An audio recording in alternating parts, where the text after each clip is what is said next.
Hey guys, welcome to Driven Trucking. If you're new here, we talk about general knowledge in trucking. We talk about health and fitness out here on the road. We talk about mindset out here on the road to be successful in not only trucking but in your daily lives. And also we talk about flatbed securement.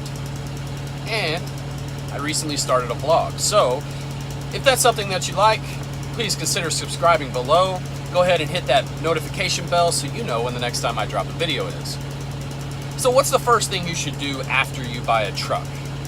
Well, I believe if your truck has any kind of DPF system on it, or DEF system as most people think about it, any kind of really just regenerative, dirty air system, you should consider doing what's called an EGR tune-up. Okay, now how did I learn about an EGR tune-up? Well, I owe basically the first year of my success, at least, if not probably the rest of my career, to a man who calls himself Rawze. Rawze has many informational videos out here on YouTube, and I will certainly put some links down in the description below. But he also has a forum, and on this forum are many truck drivers who have a lot of knowledge and are willing to help each other. It's a wonderful place that you can go to ask questions, go answer questions for people, and learn what the best things that you can do for your engine. Remember, I talked about in a couple videos back that there was a list that I have, and on that list is basically, I'd say the majority, vast majority of what preventative maintenance should be done to your truck. So on his forum, he has a book, and in that book, I highly encourage you to read it, is everything that you need to know, basically. The majority of what you need to know, and so we won't say everything. But one of the first things I think you should do is what's called an EGR tune-up. In that EGR tune-up, kind of the first place that you should start would be to replace your Imap sensor. Replace your Delta P sensor, your Delta pressure sensor, and replace your back pressure sensor. Also, most likely you should at worst, or at minimum, disconnect your doser injector housing, pull it back, and take a look at it to see if where that doser injector valve coming out, see if it's clogged at all. If that is, you want to replace that injector. Also, there are crossover tubes, or what they call, I believe they call Venturi pipe. You should take that off and clean it with carbon choke cleaner. Okay, this is probably the first thing that you should do, and one of the most important things that you should do. Also, you should never buy a truck that does not have its DEF filters cleaned. Be careful though, because they will tell you that they clean the DEF filters, or a DEF filter, but you need to know how many you have. I had 4 on this truck. I have 4 on this truck. Anyway, I saw those one day, and turns out one of my filters of the 4 was cleaned. Just one. Now, is that better than nothing? Yeah, absolutely. Is that going to help the situation? No, not at all. So anyway, let's go take a look at what sensors that I'm talking about, and I'll point some things out under the hood. We're going to start with the Imap sensor, and the Imap sensor is going to be on this side of your engine, which would be the driver's side, just to make that simple. On the Cummins, it's actually located on the block inside, and it is that sensor right there. that sensor right there. So you just unscrew or loosen that and screw.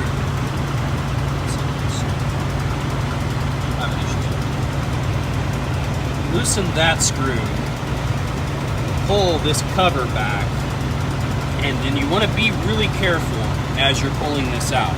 Now, I'm not going to pull it out, but you can wiggle it back and forth, and there is a piece, if you know what it looks like, that sticks down through the hole there. And I guess that's where your sensor is definitely going to be, one of them. And you just want to wiggle it back and forth. You do not want to pull it hard. It's made of plastic. Pull that out and see if that is caked. If that is caked, well, I recommend replacing it regardless. That way you know what type of interval you're going to be on. But if that's caked, you can almost bet when you replace it that you're going to get at least half a mile to the gallon better mileage. Alright, it's a little lighter, a little louder. Excuse me, I'll be turning to this side. I have the truck running behind me, so I hope you can hear me. But the Delta P sensor is pretty much going to be in the same spot on most engines. So it's going to be located right above the turbo, basically. And so you'll look above the turbo, and it's behind this heat shield here. Right here, this is the Delta P sensor. You pull that back. That's what the Delta P sensor looks like. So you push that pin in. I can't see it either because I'm filming. But anyway, that's the Delta P sensor. That's another one that you certainly want to replace. And then, looking this way, this sensor right here is the back pressure sensor. That's another one that you want to replace. That's the housing back there. Okay, I would say of the three, that's the least important, but it's also the least expensive, so it's certainly one to replace. And then see this little tubing right here. That needs to be replaced. You can clean it. But in my experience, I mean, obviously look how close we are to the turbo, it's directly behind it. You have to be extremely careful when you're unscrewing that, because obviously it gets so hot and metal, it can withstand up in certain temperatures, but for me, it actually stripped my threads. And I'm lucky that it did not strip the threading actually on the block, because then it would have had to get pulled out, you need a pipe fitter for that, and yeah, you don't want to be messing with that. So, if you don't feel comfortable doing it, just have your mechanic do it. But I was able to do it, no problem. And that tube is actually very inexpensive to replace. It was $25. And then, this right here, this is my crossover pipe. So it starts here, goes up. Let's see. I'm gonna walk around the other side.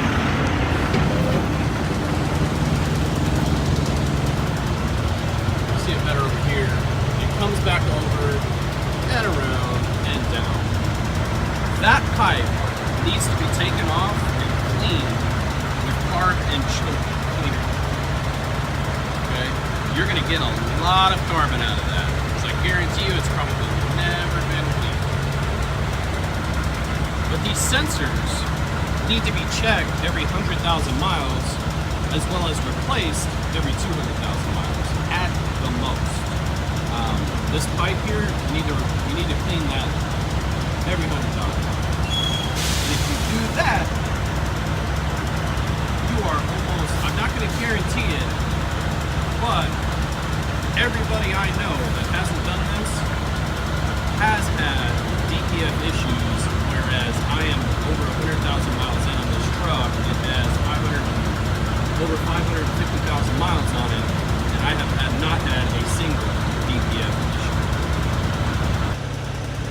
So there you have it, guys. That's called an EGR tune-up, and the man behind the madness is Rawze. R-A-W-Z-E. I guarantee you his forum is 50 times more valuable than any tool that I have as far as regarding anything to trucking, anything at all. I cannot explain to you how valuable that is. And the thing is, he doesn't even charge for you to be on his forum. He does it for free. He does it out of the kindness of his heart. He is an exceptional man, and he's literally, genuinely here to help. Most of his knowledge is with Cummins, so if you have a Cummins, you're in super good shape. But on his forum, there's actually all engine types, and there's so many truckers now on that forum that no matter what engine you have, you need to be a member of his forum, period. If you're serious about being out here, doing it right, and getting the most bang for your buck out here on the road, you need to be a member of the forum. And by the way, in absolutely no way does Rawze even know that I'm making this video, much less paying me or asking me or anything.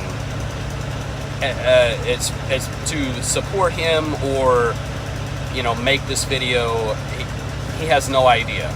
So you guys need to get out there. You guys need to check it out. Do yourself a favor. If you want to be successful, it's damn near the only way.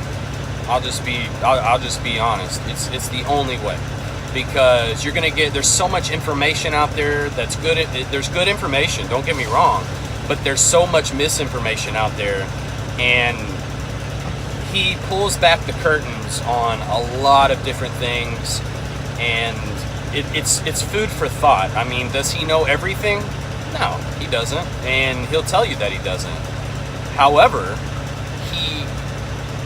just go to his forum, watch his videos, learn about the man, and make your own judgment. And I guarantee you'll be singing his praises too. So thanks for watching, guys. Hope you check that out. I really do. It can do nothing but help. Until next time, stay driven.